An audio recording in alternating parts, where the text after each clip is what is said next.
there, Virgo. Welcome to a September 2024 Attracting Abundance tarot reading. This comes courtesy of emeraldlotusdivination.com. I have found spreads by them before, so I'm so happy to have found this one right off the bat when I started going it. It's Rena here.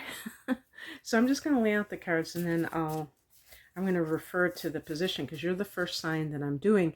And you're also the first sign that I'm breaking in my new tarot deck that I just got from Amazon Prime overnight. It's called the Muse Tarot. So you may enjoy that as well. I've already shuffled the cards. And this deck is a little bit different in terms of how it names the cards, so that's going to be something that I have to mention. I'm going to be using the original names because it gets too confusing for people who are not familiar with this, and I'm certainly not. This is all new to me too. Now I'm hoping I can get these cards in. I'm going to put these I'm going to put this over here because I want to be able to actually have you see all the cards. And it is at night, so I will say that you're not going to be able to know which card means. I'll tell you what it means. So I don't have ring lights. I've never had any ring lights.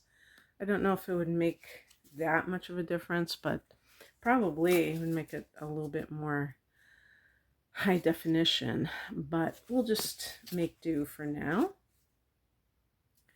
Okay. Alrighty then. Okay. So this should be fun. This is the back of the card. You know, it's always kind of fun to see the whole design.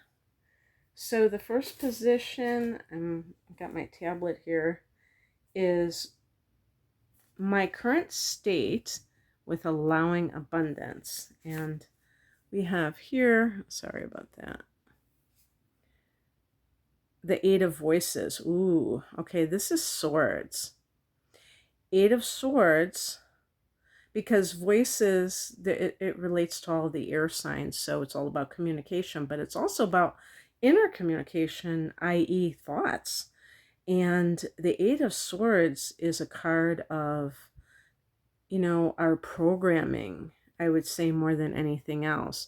Maybe that if that's supposed to be her shirt, maybe that's like jail bars of a jail cell or something. Certainly isn't provocative or evocative image in terms of this kind of programming that really is projected onto us. And I would say with abundance issues, it's all these, you know, fear-based kinds of ideas that parents pass down, especially if you're old enough where you have parents who were in the Great Depression, or even they were raised by parents in the Great Depression. They can pass down these messages of lack consciousness. And so really check on that to see if that is true for you. I do believe that Virgos are minimalists, meaning that you are not flashy. You tend not to be flashy. Well, some of you may have inner planets in Leo, and you may, or if you have a rising sign that's fire, you may like to look the part, you know, or Libra rising, where you just like to wear nice clothing and be elegant. But in general, you're very nondescript.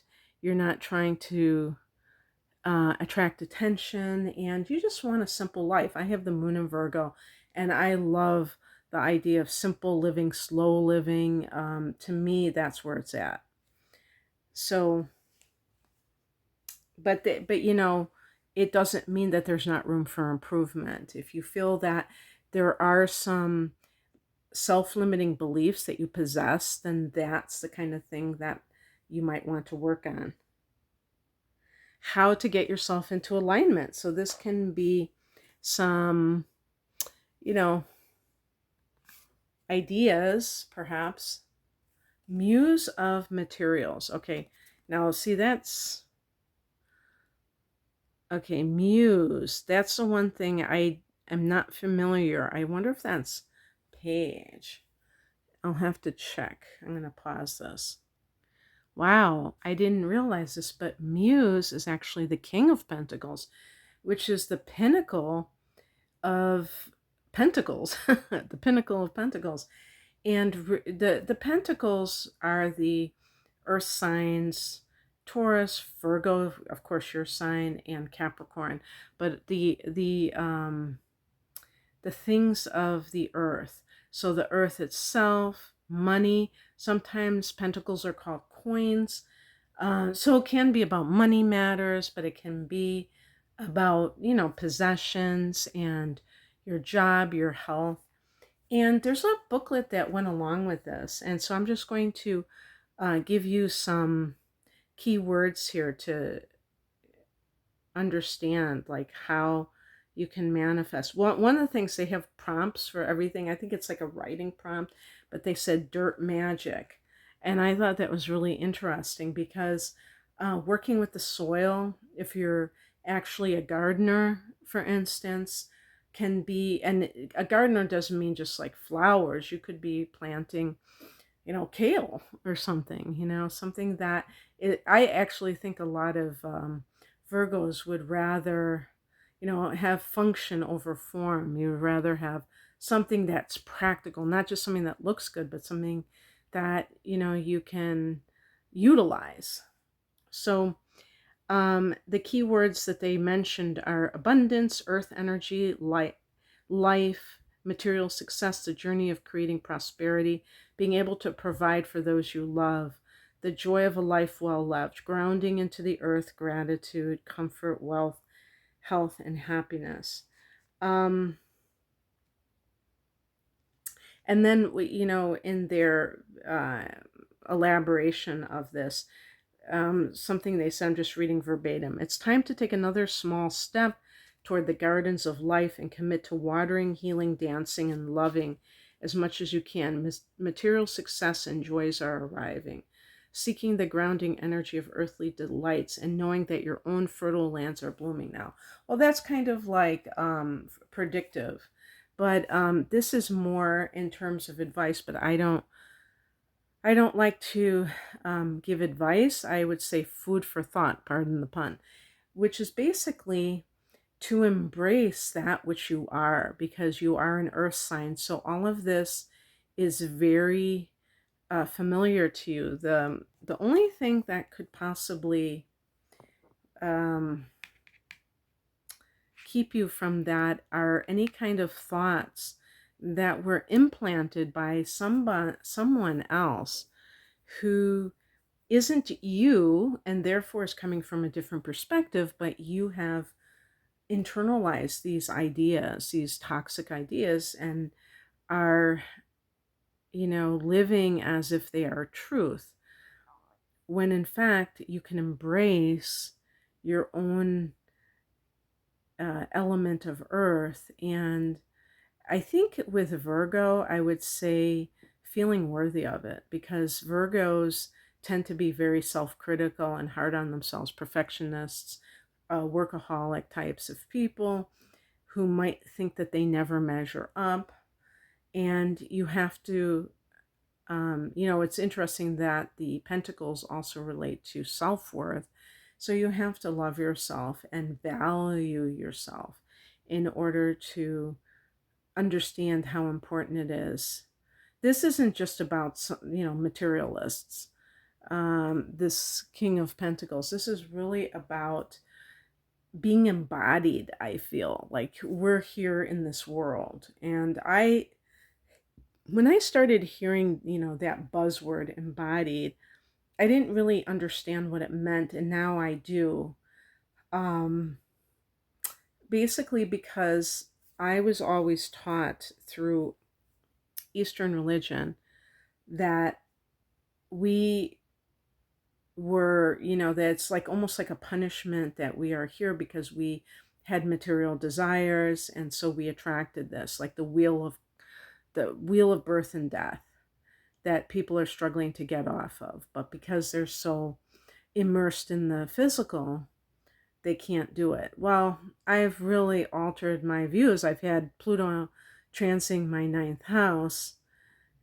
And so that has really changed my view on organized religion and my philosophical framework. So I don't believe that anymore. I think that we do have to, it's like when you're in Rome, do as the Romans. You have to, when you have a body, you can't be self-denying because that makes no sense. There was a reason we were put here with a body.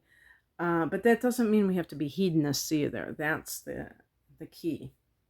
Okay, now the third card, an energy I need to integrate to have an enlightened perspective on abundance. So integration meaning it's maybe there's a polarizing thing. Let's see what this card is. Oh, death. Okay, I'll tell you what I think this means. Okay, and I think this is true for a lot of people who are dealing with money matters or whatever, that kind of thing, especially if you grew up, maybe you didn't have that much money. Maybe there were family troubles with money. I'm sorry, that was the death card in case I didn't say it. I don't think I said it. And basically what it means is that when we are like thinking about the things that we want in life, or maybe just the things that we are, and I'm not talking about necessarily even anything self-indulgent. It could be just like paying the mortgage or paying rent or buying food or whatever, or paying for a vehicle. It's based on whatever it is that we have now. So a lot of people, if they don't have a lot of savings, are like, oh my gosh, I can't lose my job. I can't lose my job. Well, the death card could be losing your job. The death card can be, let me see what this death card looks like. I didn't really hold it up too long, but this is kind of what it looks like. I don't know if in the booklet, they talk about the illustrations and what they mean, but it looks like almost like her head is being cracked open in a sense. I'd have to it's kind of dim in here in a way. It's nighttime, so I'll have to work with these cards a little bit more to kind of get their meaning at a deeper level. But basically, I guess I could see the transformation within her, because that's really what the death card is about. And I would say in this case, it's about transforming our attitudes towards money. Because you see it's coming out of her head, just like this one. These, shoots of light are coming from the head. And that's where people make their decisions based on their thoughts, based on their conditioning. Because your thoughts could be conditioning. They might not be original thoughts that you are actually thinking, but kind of like, it's almost like old tapes playing. And the ability to be able to see that that everything has a shelf life, everything is temporary. And so even just knowing that, we don't have to fear anything, because people fear loss because it almost feels like it's, the end. But there is no end. Even with death, there's no true end. It just is a transformation. So whatever happens financially, we don't have to cling to these temporary things. And when we don't cling, there's no fear that is attached to it. The fear weighs down the process of manifestation with these lower vibrations, and it makes it harder to manifest because it's not coming from a flowing type of an energy. It's coming from this constricted energy, like tightness. Okay. Current blessing I should be grateful for. So this is kind of like your gratitude card. And what do we have here? Seven of materials. Okay, this is Seven of Pentacles. Okay, Seven of Pentacles. Let me look at this. Okay, so what they show is you can see this kind of it's like kind of a line here, but it's getting bigger and bigger. This is a card of, monitoring growth of something. If you have like a little side business that you've started and you've just done a little bit of it, and maybe everything is happening very slowly, it can be tempting to throw in the towel and to say, this isn't going to work. This is where patience needs to come in. And that's what the Seven of Pentacles can be, is watching for those signs of growth. Now, of course, there are people that are too patient and they wait too long for things. And that's not ideal either, because that can lead to a person investing time and money, like energy, and just putting in all this energy and putting in this money, which is another form of energy, into something that isn't really happening. And the person is kind of oblivious to this. And this is when the person has been doing it for a while and it still hasn't taken root. So we have to be able to be so, grounded enough to see whether something has that potential where you can see those little signs of growth. So, and that requires patience. The last card, and what is the blessing? If you do have your own business, like if you're doing something on the side, you might be seeing those signs of growth. If you are looking for a job, for instance, or you're working for someone else, it can simply mean that you are, your expectations are not unreasonable. Like you're willing to go step by step.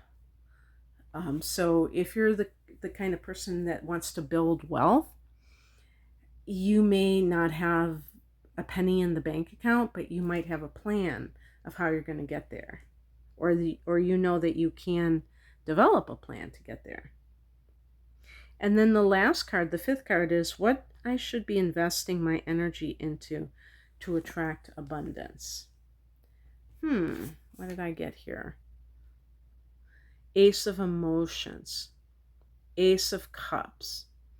Ace of Cups is a card of new beginnings, and with cups, it's related, I would say, primarily to creativity and spirituality, intuitive pursuits. So beginning a new business, perhaps, in either of those areas.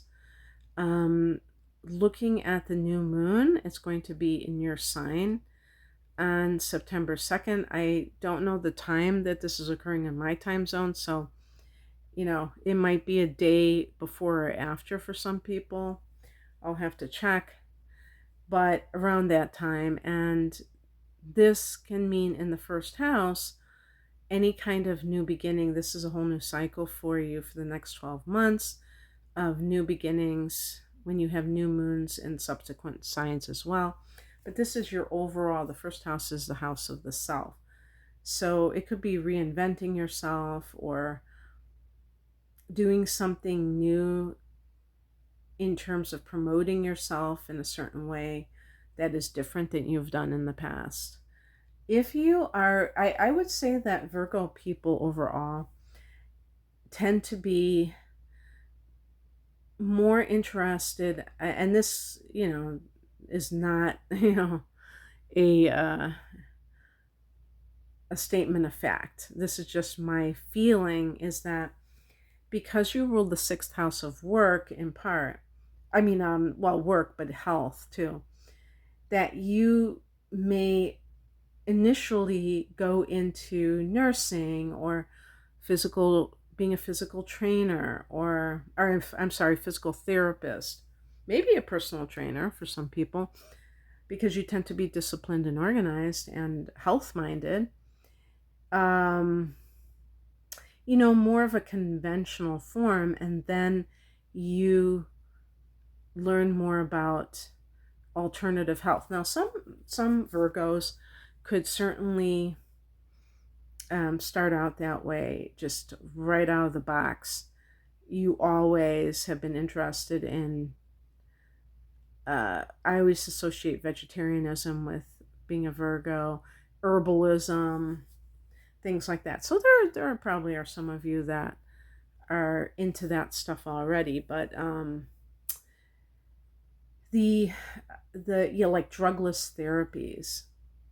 But those of you who feel that you have a connection with energy, for instance, Reiki or even shamanism, shamanic healing, and shamanic healing could be a really good one for you actually, because it's an earth related religion and you're an earth sign. So any of that kind of stuff, you might get attuned, Reiki attuned, or look into it. Ace of Cups is all about initiating these things. So in the month of September, think about that. As you have your solar return, some of you are having it in late August, so happy birthday to you guys, but also to those born in September. I hope that you enjoyed this. If you would like a private reading, I do career life path readings, which are astrological in nature, not tarot. And most of my readings are astrology readings. I have a package deal for people. If you've never had your chart analyzed, this would be a good one, because especially for during Virgo season, because it is a time when you're thinking to the future. You might be like, I want to set intentions for the next 12 months because this is a new cycle in my life. And it's an hour of natal chart analysis, looking at your birth chart itself. That doesn't change. I mean, what you came into the world with, this cosmic blueprint. And I know there are progress charts, but I'm talking about the natal chart. And an hour of transits for the upcoming 12 months. So that can give themes for your life at this time in the future. And, I have to say, there are going to be a major possibility of change, because your sign and your opposite sign, Pisces, are having eclipses within the next 12 months. Pisces in September. So anyway, that's called my deep dive reading, and you can find out more information about all my readings at the link below. Thanks for watching. Bye.